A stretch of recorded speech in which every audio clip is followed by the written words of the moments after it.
Ladies and gentlemen, today we are honored to have with us a trailblazing leader in American politics. She's the first Somali American and one of the first two Muslim women to serve in the United States Congress, representing Minnesota's 5th Congressional District. Please join me in welcoming the inspiring Representative Ilhan Omar. Thank you. Thank you so much for coming today. Glad to be with you. Let's start um, with what's going on in your district. What's going on in the 5th Congressional District? A lot is going on in the fifth district. We just announced our Funding Friday series. We were able to secure over $12 million and fund 15 projects. That brings our funding totals to over 54 million, Okay. funding 50 projects across the districts. Wow. Things like bringing $1 million to Shiloh, a food shelf, to Neon's really amazing initiative where they're trying to create a commercial kitchen for entrepreneurs. We've been able to get resources for Sabathani as they're trying to renovate this beautiful legacy of a building. Okay. We funded affordable housing projects. NOAG is a project that we funded that's going to go into the Seward neighborhood multifamily units. Okay. We got funding to help with the governor's initiative in ending homelessness for veterans. There's a beautiful project that's happening in um, Robbinsdale, an old hotel that's going to get renovated to house Okay. What about veterans. business initiatives? Any business initiatives? Yes, a lot of small business initiatives that we're funding. The incubator is one of those projects. Okay, good. Thank you so much. The Dems seem to have um, a winning formula when it comes to women's reproduction rights. They seem to have struck the right chord there, but not so much in how President Biden is handling Gaza. Mhm.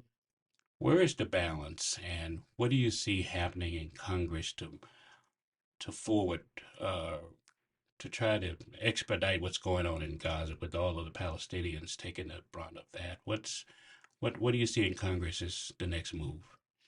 Yeah, I mean the citizens of this country always get policy right before members of Congress do.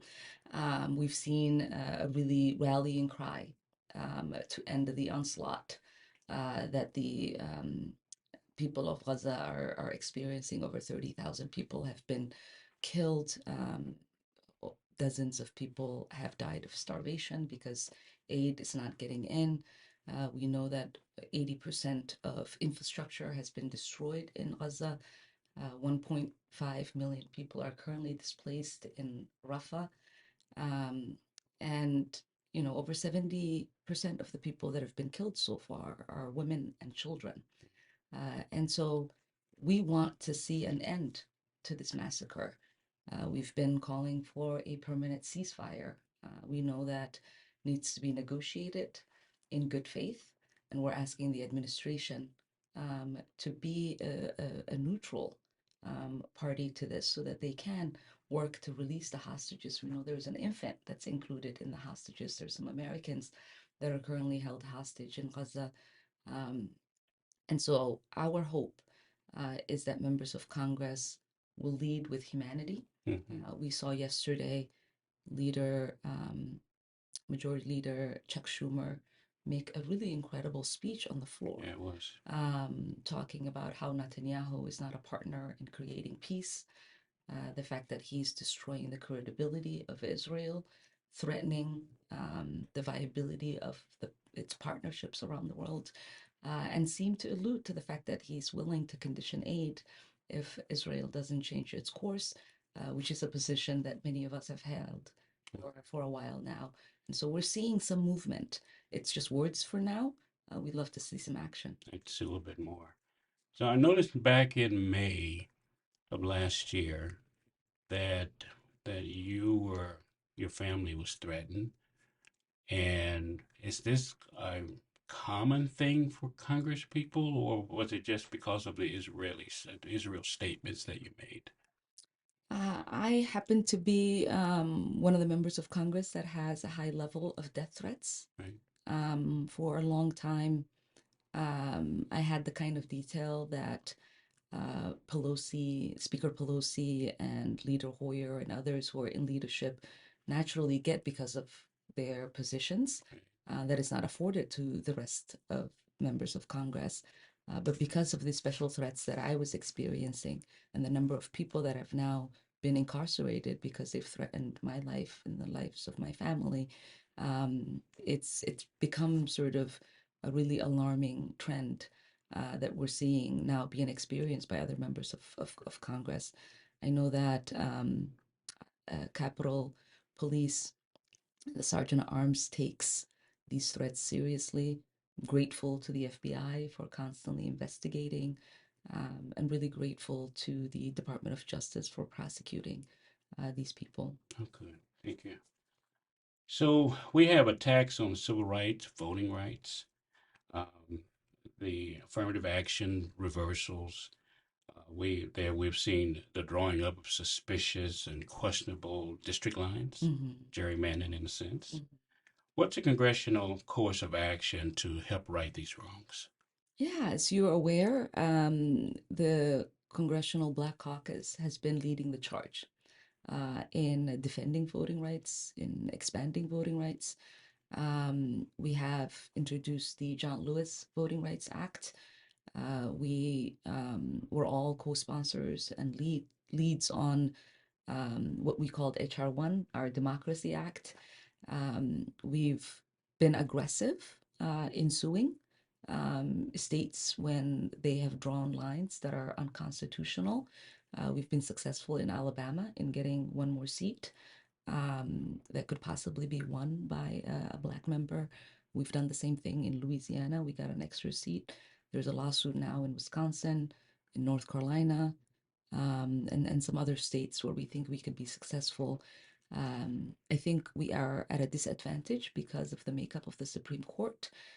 Republicans have really been patiently working for 50 years to gut civil rights protections, to gut women's rights protections, and to really dismantle the democracy that so many people have fought for us to have. I had the honor of serving with John Lewis for a term and a half. We were pretty close. He was an incredible human being. And he would tell me all the time that the pace that we were going and the pace that they were going did not align. And we have to be more vigilant Yes. and more active because oftentimes those of us who are on the front lines of pushing for progress get too excited when we win those progresses, so much so that we forget that we have to stay vigilant and still active to protect Yes. those wins. And it's been a lesson in seeing the incredible damage that has been done in the last 10 years to many of those wins. And I think that's why you're seeing people come out in droves to protect reproductive rights. And Republicans are learning a different lesson from Democrats. You saw in Alabama when they got rid of IVF, they changed course right away because they realized that that was a mistake. We're seeing Speaker Johnson right now say we need a national protection for it. One of my Republican colleagues yesterday introduced legislation trying to outdo the legislation that the Democrats introduced to protect IVF. And so this is the kind of energy that we need to sustain and maintain as Democrats, be not just on the defense, but be on the offense as well. Okay. Now, I know there's here in Minnesota, there's a large Somali population as well. How do you juggle the interests of the Somali community and with the at-large community? Is it difficult for you to balance that?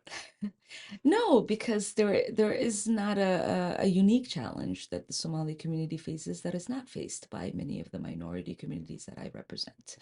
Um, Somalis, like many of the minority communities I represent, struggle with access to resources.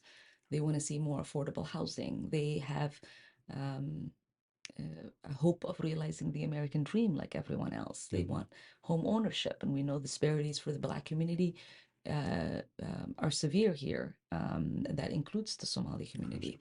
Absolutely. They are entrepreneurs in spirit, and so they want to own small businesses and realize their American dream through that. They have hopes of having their kids get the kind of education that they didn't get an opportunity to get. They want to be represented Hmm. in public office like everyone else.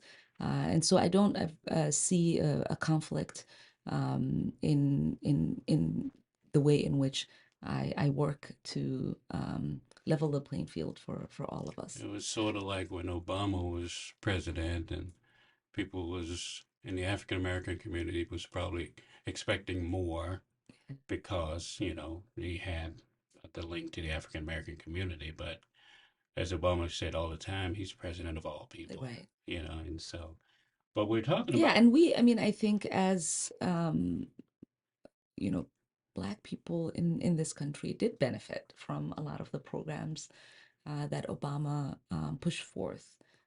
We disproportionately are uninsured or underinsured in healthcare.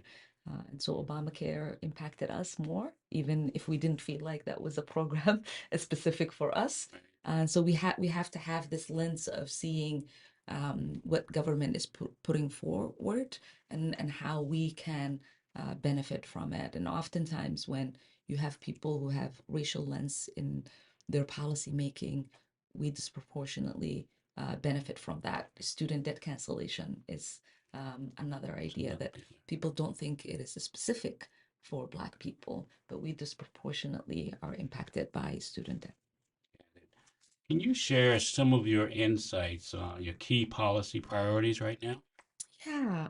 So one of my number one priorities is universal school meals. I believe that we have to feed our kids' bellies before we try to feed their brains. Okay. Under the Trump administration, I was able to pass legislation called the Meals Act. It was an emergency measure. It fed 22 million around the country. It obviously expired, but I've been active in pushing it in Minnesota. Now we have universal school meals in Minnesota, and I continue to advocate for that. Student debt cancellation was actually one of the first reasons I ran for school to advocate for that. I have legislation with Bernie Sanders. We haven't been able to pass the legislation, but we've been able to get the Biden administration to cancel as much debt as he is legally allowed so far. And we've canceled $400 million dollars in student debt so far, and it's just the beginning. Creating affordable housing and home ownership opportunities is a huge piece of my agenda. We've been able to secure lots of resources in trying to build affordable housing, but also fund programs that create um, home ownership in St. Louis Park. We got them resources to create a land trust so that they can able to create more home ownership opportunities for a lot of their disenfranchised communities there. Another like a core agenda of mine is addressing our climate crisis. We've been able to push the administration to now have historic investment in both addressing the climate crisis, but also undoing a lot of the environmental injustices. And many of those initiatives are impacting our communities. Minneapolis has just created a $10 million trust to address um, the impacts that the climate crisis has had and pollution has had in North Minneapolis and South Minneapolis. Okay. And another, finally, making our community safe is one that is important to me. And so I was very impactful in the bipartisan gun violence prevention, where we fought to make sure that there was resources to address the mental health crises that we have in our community, but also violence prevention and funding a lot of the violent prevention interrupter programs. It was brought to my attention that opioid use, Yes. is that rising in the East African community as well? Yeah, so we've noticed three communities that are severely impacted, especially in the fifth. I know throughout the country many communities are impacted, but in the fifth, there are three communities that are severely impacted. One is um, uh, uh, Black immigrants, both East African, West Africans, um, the African American community, specifically in North Minneapolis, and the Native American community in around Little Earth.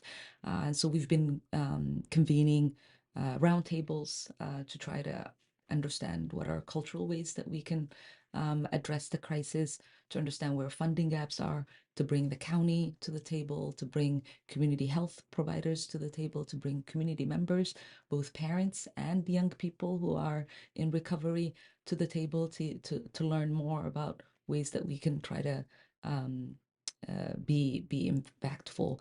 And there's many initiatives that have come out of that, and we're seeing um, some changes because stigma is another thing Okay. that deepens the problem. We recently did a walkthrough with the new Minneapolis health director in See the Riverside, Okay. so that he can, get a feel for the community and how opioids is impacting them. It being Women's History Month, how do you see the role of women in leadership evolving, and what steps do you believe are necessary to further empower women in politics and society overall? We've just recently experienced a huge evolution with the election of Vice President Kamala Harris.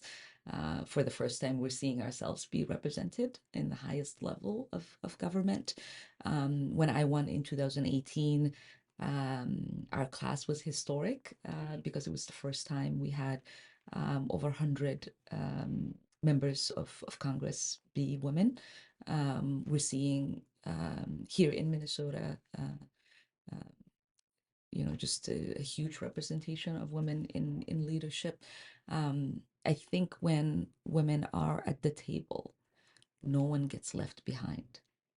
Okay. And we show up in leadership, both in partnership, in compassion, but most of all, ready to prove ourselves and work harder than everyone else. And I think that shows in the results of the ways in which we deliver. What about immigration on the southern border? What's your position on that? And collectively, I mean, what's your position? How are you, you Yeah. approaching immigration? Historically, and I want, your listeners to know this, we are seeing the highest level of migration in the history of the world. And so there is a crisis almost at every border, both of people fleeing and people showing up to seek asylum.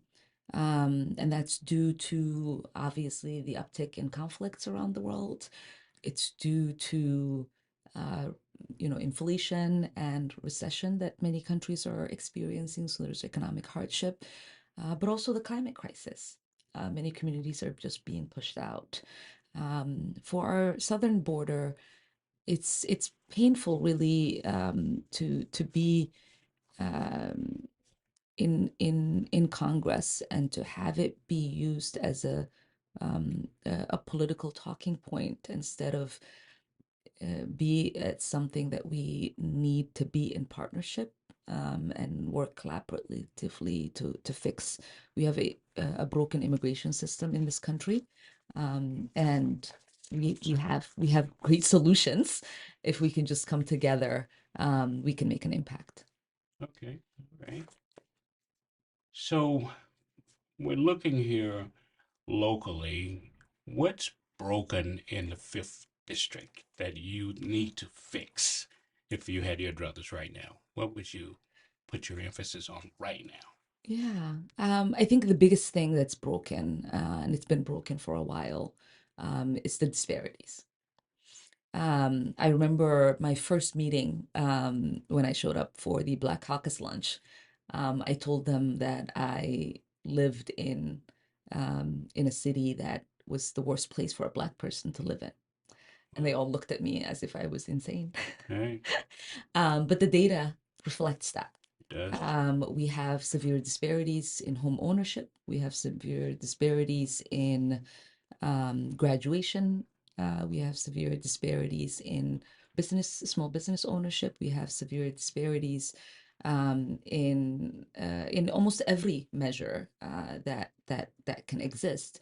And so my job in Congress is to try to fight for as many dollars that we can bring back to the fifth to address those disparities. That's why I focused on funding programs that get rid of um, the food deserts that we have, programs that close the gap in affordable housing, in home ownership, programs that address our health disparities by dealing with pollution, and programs that deal with educating our young people and creating small business opportunities. Okay.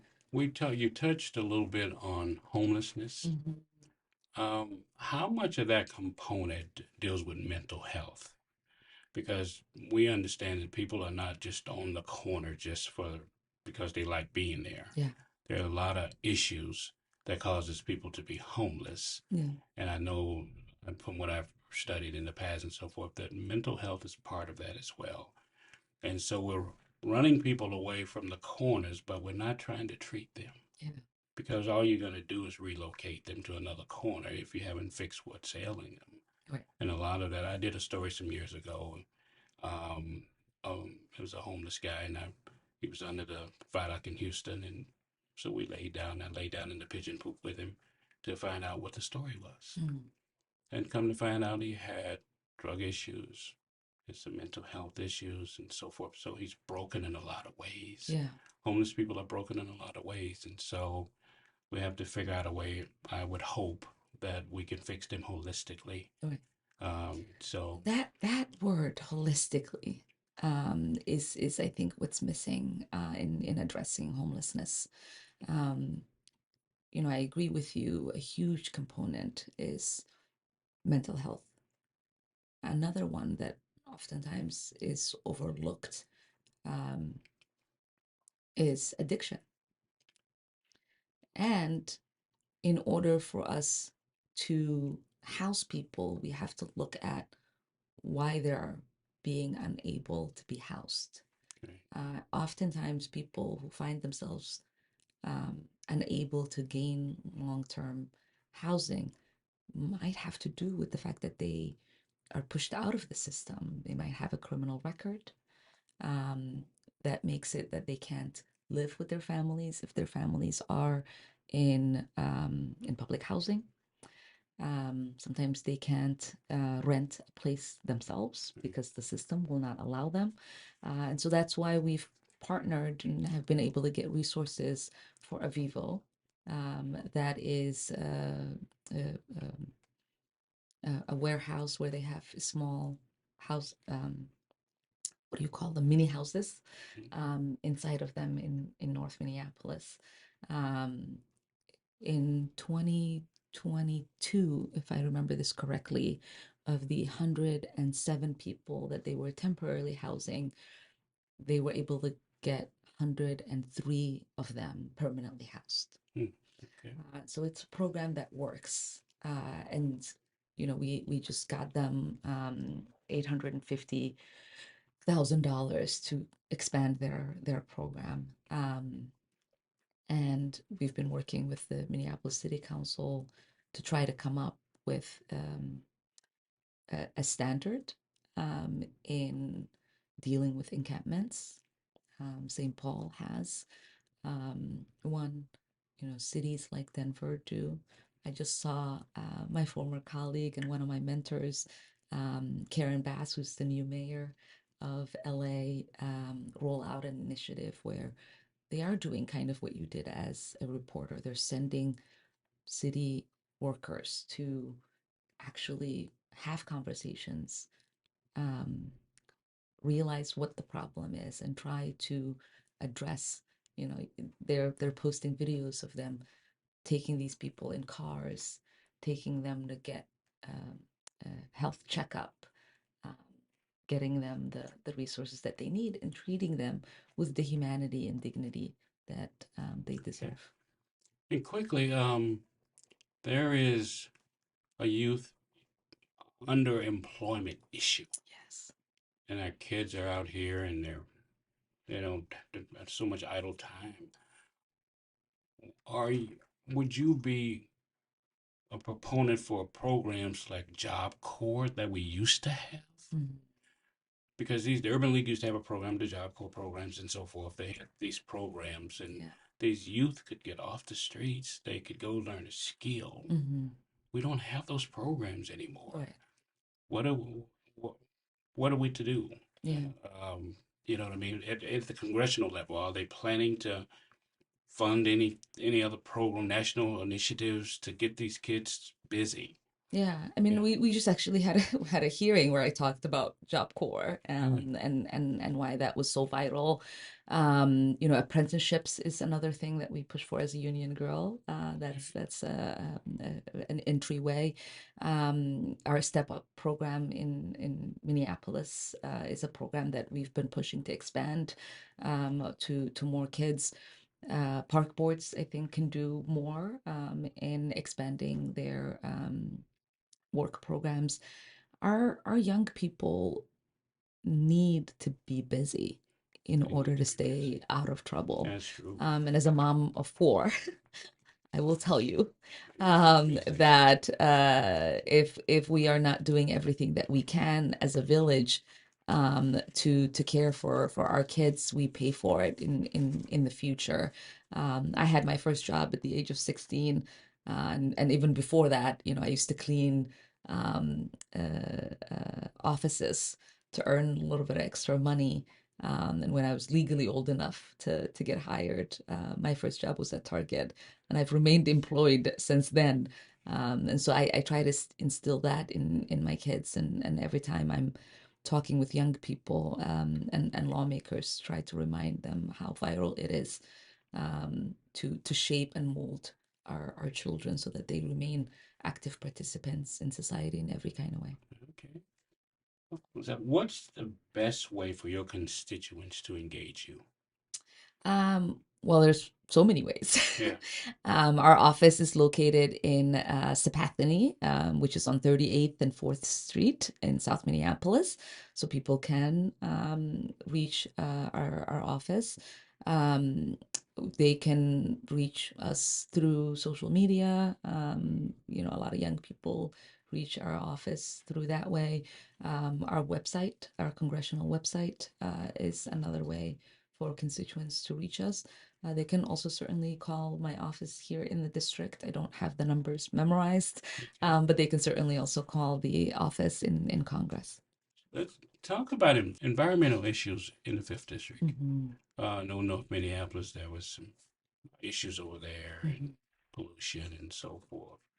Um, is there a mandate to make sure that's all cleaned up and make sure that people can have safe environment and so forth in their water and their air and so forth? So, Yeah, under the Inflation Reduction Act, we mandated that we take we course correct the environmental injustices that exist in many of our disenfranchised communities. So the EPA has a new mandate to do that, and they've been sending people to Minneapolis to investigate pollution levels across the city. Um, as I told you earlier, Minneapolis got $20 million of 10 million that they're devoting to the two locations in the city of Minneapolis that I'd mentioned. Um, I think most people don't know that asthma rates for young Black kids in North Minneapolis is like the second highest in the country. And so there is a lot of work that we have to do. We were able to release a lot of resources in the Inflation Reduction Act. Now it just is the work of the local municipalities in moving as urgently as they can. As far as education, and you have on a national level, you have Ron DeSantis pushing back on teaching African history and so forth. Right. Is there any congressional recourse to push back against what he's doing there? What if what if that was happening in Minnesota? Or what if it happened in Illinois? Or Yeah. that they have the right to tell teachers you can't teach African history? Or I mean, what are we to do with that? I mean, you just I mean, it's baffling to me, Yeah. how he can get that to pass. Right. I mean, is that a legislative thing all the way, or, I mean, how does that happen? You just wake up one day and tell people you can't teach this history, you can't teach that history. Yeah. That's why we say elections have consequences. They do. And one of the consequences for Florida is that they elected this menace, who's destroying education and distorting history. On a federal level, the administration has been forceful in having the Secretary of Education try to fight some of these battles. And again, the Congressional Black Caucus has been very adamant that we go on the offense in talking about why Black history is American history, why they can't cherry pick what part of that history is taught, and how dangerous it is when a country refuses to acknowledge its history. It stops progress. It creates kids who do not have the knowledge in order to not repeat history. And so it's not something that we are taking lightly. It's something that we are forcefully fighting against. You have 2 minutes to tell our readers and our viewers whatever you want to tell them. It's your mic. Well, I will say, I'm someone who ran for office because I was being represented by somebody who was there for 44 years, and I felt they weren't listening to us. They weren't co-governing with us. And so our office's motto is to co-govern. We do not legislate top down, we legislate bottom up. And so every initiative that we've introduced, every single dime that we fought to bring back has always been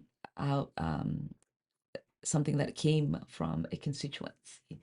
And so we hope that our constituents hear this and feel more emboldened to push us to continue to fight for them in the ways in which they want to see us fight for them. Right.